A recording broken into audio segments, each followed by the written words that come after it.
ମୋ କାଳିଆ ଆଜି ରଥରେ ଆସୁଛି। କିଏ କୋଉଠି ଅଛ? ଏ ଅନ୍ଧୁଣି ମାଟାକୁ ଟିକେ ତା ପାଖକୁ ନେଇ ଦିଅ ରେ।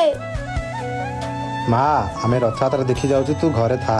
ପୁଅ ମତେ ବି ଟିକେ ତମ ସହିତ ନେଇଯାଅ ରେ।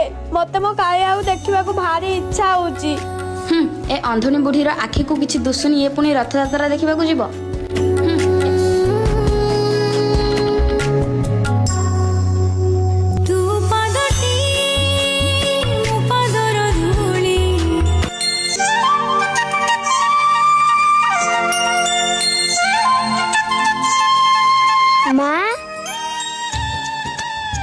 ମା ତମେ ରଥଯାତ୍ରା ଦେଖିବାକୁ ଯିବ? ହଁ ପୁଅ, ମୁଁ ତୁମକୁ ରଥଯାତ୍ରା ଦେଖିବାକୁ ନେଇଯିବି। ହେଲେ ପୁଅ ତୋ ନାଁ କଣ? ମୋ ନାଁ କାଳିଆ।